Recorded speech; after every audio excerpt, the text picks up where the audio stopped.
S25 Ultra, a significant design change, so we have some ideas on what the Galaxy S25 Ultra may look like, and let me tell you, it's a big departure from what we've seen in previous years. Hello, Sal here.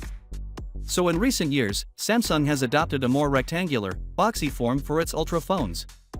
The S24 Ultra exemplifies how sharp edges and smooth surfaces combine to produce a sleek, professional look. However, it seems like Samsung is about to change direction. According to Ice Universe, the S25 Ultra will have a much more rounded look. How many rounds are we having? He believes that the edges of the S25 Ultra will be as rounded as the iconic Galaxy Note 7 from 2016. That's correct, symmetrical bezels and a softer overall appearance are on their way. Let's address it straight away before you inquire about a curved display. The S25 Ultra's screen is anticipated to stay flat. However, good news for S Pen fans, Samsung is not ditching the stylus.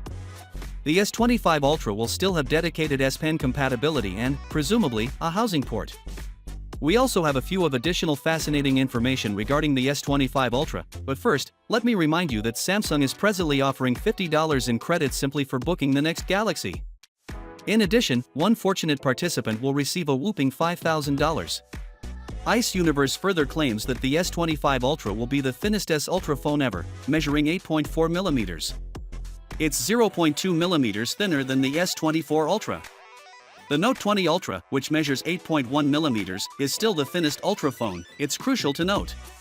Interestingly, Ice Universe reports that, despite the reduced design, Samsung would not compromise on the camera modules.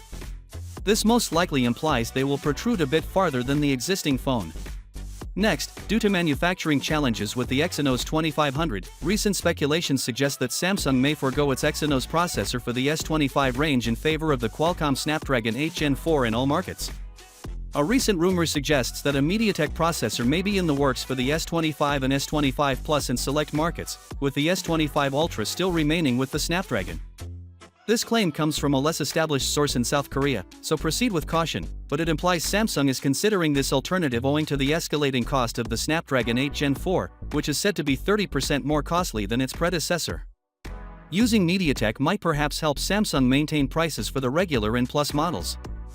Finally, what are your thoughts about it?